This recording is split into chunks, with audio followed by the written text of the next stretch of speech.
Bismillahirrahmanirrahim. Hatta walaupun orang tua kita adalah orang musyrik, musyrikah, tetap wajib berbuat baik kepada keduanya. Dan ingatlah kaum muslimin yang dirahmati oleh Allah Subhanahu wa taala, anak-anak kita tidak akan menjadi orang yang berbakti kepada kita kecuali kalau kita menjadi orang-orang yang berbakti kepada kedua orang tua kita. Itu salah satu kunci kenapa anak-anak bisa berbakti kepada ibu bapaknya, karena ibu bapaknya berbakti kepada ibu bapaknya terlebih dahulu.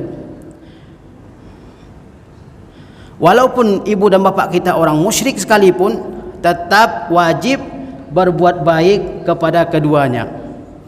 Sebagaimana Sa'ad ibnu Abi Waqqas radhiyallahu taala anhu, seorang sahabat yang mulia, begitu ibunya mengetahui informasi bahwa Sa'ad ibnu Abi Waqqas telah masuk Islam, dia mogok makan, tidak mau makan. Dia mengatakan, bukankah agamamu wahai Sa'ad memerintahkanmu untuk berbakti kepada kedua orang tuamu, dan aku perintahkan kamu keluar dari agamamu? Kata Sa'ad ibnu Abi Waqqas, saya sama sekali tidak akan keluar dari agama yang telah saya imani ini. Dikisahkan juga bahwa ibunya ini tidak mau makan, tapi Sa'ad memaksanya untuk makan dengan membuka mulutnya sehingga dia tetap makan. Dan Allah turunkan ayat dalam surah Al-Ankabut ayat 8 tentang apa yang dialami oleh Sa'ad ibnu Abi Waqqas ini. Meskipun orang tua kita adalah orang musyrik, kita tetap wajib berbuat baik kepada keduanya dengan memberikan materi kepada keduanya jika keduanya adalah orang yang membutuhkan, dengan mengobatinya jika keduanya sedang dalam keadaan sakit, memberikan perhatian kepada keduanya, dan terutama mendakwahi keduanya agar keduanya memeluk dan memasuki agama Islam ini. Tetapi ketika kedua orang tua musyrik telah meninggal, maka seorang anak tidak boleh mendoakan kedua orang tuanya yang meninggal dalam keadaan musyrik. Tetapi selama masih di dunia, maka seorang anak tetap diperintahkan berbuat baik kepada kedua orang tuanya. Sebagaimana Asma binti Abi Bakrin radhiyallahu taala anha, beliau pernah bertanya kepada Rasulullah sallallahu alaihi wasallam, "Wahai Rasulullah, sesungguhnya ibu saya adalah orang yang masih musyrik, tetapi ia ingin datang ke rumah saya. Apakah saya boleh menjalin silaturahim dengannya?" Maka kata Rasulullah SAW, "Jalinlah silaturahim dengan ibumu. Jalinlah silaturahim dengan ibumu." Meskipun orang tua musyrik, keduanya tetap memiliki jasa yang besar terhadap anaknya, sehingga seorang anak tidak boleh mengabaikan jasa-jasa tersebut. Jangankan kepada ibu bapak, kepada orang yang berjasa kepada kita, bukan dari kedua orang tua kita, kita wajib membalasnya. Lihatlah Nabi kita yang mulia Muhammad SAW. Beliau dilahirkan dalam keadaan yatim. Umurnya 6 tahun ibunya telah meninggal.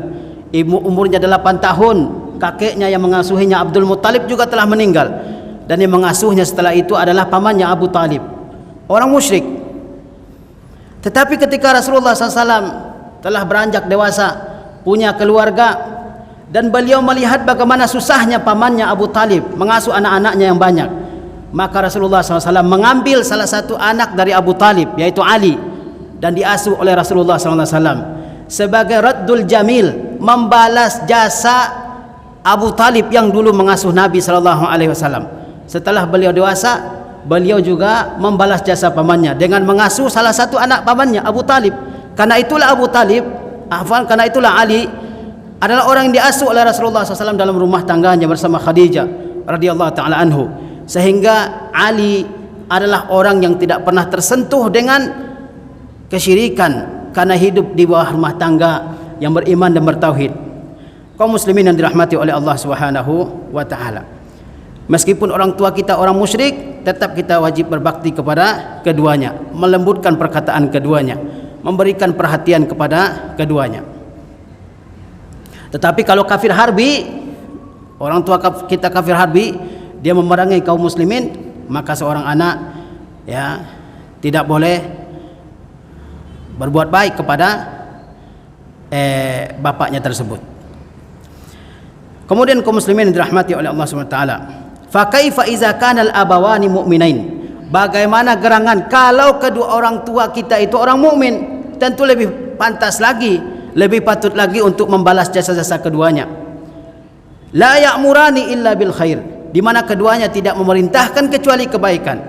Tidak ada orang tua yang mukmin insyaallah yang tidak memerintahkan kebaikan kepada anaknya. Mereka memerintahkan kebaikan. Wala yad'uani illa ilal birri, dan keduanya tidak menyeru kecuali kepada kebaikan, wal ihsan, dan perbuatan baik. Kepada orang tua yang musyrik saja Allah perintahkan kita berbuat baik. Bagaimana lagi dengan orang tua yang mukmin, yang senantiasa mengajak kepada kebaikan, yang senantiasa mengajarkan kebaikan kepada anaknya? Tentu lebih baik lagi, lebih pantas lagi untuk berbuat baik kepada keduanya. Karena itu Allah berfirman, wasahibhuma fid dunya ma'rufa. Bergaullah kamu dengan keduanya di dunia ini dengan cara yang ma'ruf, dengan cara yang baik, dengan cara yang mulia. Kemudian kaum muslimin dirahmati oleh Allah SWT, al-faidatus sabi'atu wal ishrun, faidah yang ke-27, la ta'ata li makhluqin fi ma'siyatil khaliq. Tidak ada sama sekali ketaatan kepada makhluk apabila ada maksiat kepada Al-Khaliq, kepada Allah sebagai pencipta. Jadi tadi kita katakan bahwa kita wajib menaati kedua orang tua kita. Tetapi ketaatan kepada kedua orang tua laisat ta'atan mutlaqah, bukan ketaatan yang mutlak, tetapi ketaatan dalam yang baik. Apabila orang tua memerintahkan anaknya kepada keburukan, seperti tadi, di mana orang tua misalnya yang musyrik mendengar berita anaknya menjadi seorang muslim, dia paksa anaknya kembali kepada agama kesyirikan, agama di luar Islam, maka seorang anak tidak boleh taat dalam hal tersebut. Di mana kalau seorang ibu dan bapak memerintahkan anaknya untuk melakukan perbuatan yang bid'ah misalnya, maka dia tidak boleh taat kepada kedua orang tuanya. Atau orang tuanya memerintahkan anaknya untuk melakukan maksiat misalnya, maka anak tidak boleh taat terhadap orang tua saat itu. Tetapi dia tetap wajib bergaul dengan baik dengan kedua orang tuanya, tidak mendurhakai keduanya.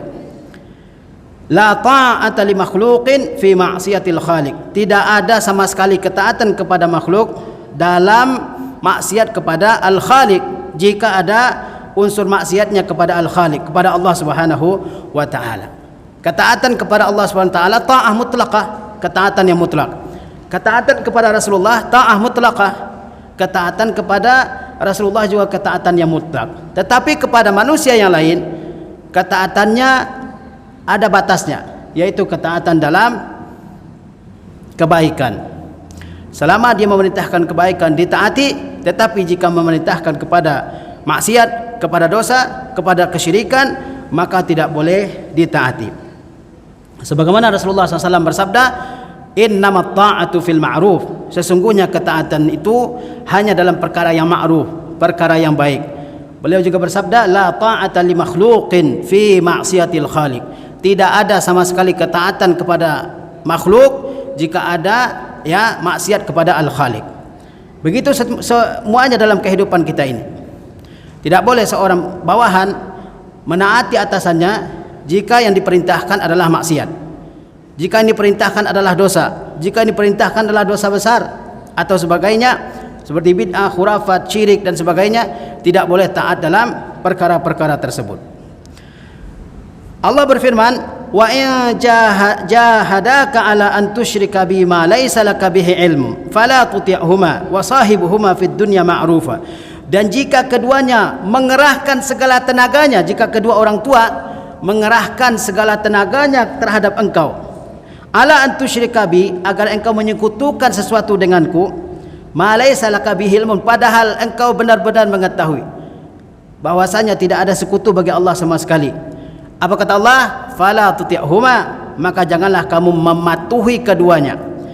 Ya, meskipun orang tuanya habis-habisan memaksa anaknya untuk keluar dari agama Islam, meskipun orang tua Ingat ya, Allah mengatakan wa in jahadaka, jika kedua orang tuamu berjihad. Berjihad itu maksudnya dia kerahkan segala kemampuannya, segala cara, segala kesanggupannya, segala ya langkah-langkah dia kerjakan agar anaknya ya menyekutukan Allah Subhanahu wa taala. Meskipun orang tua sudah mengerahkan segala kesanggupannya mengeluarkan anaknya dari Islam, anak tidak boleh taat kepada kedua orang tuanya.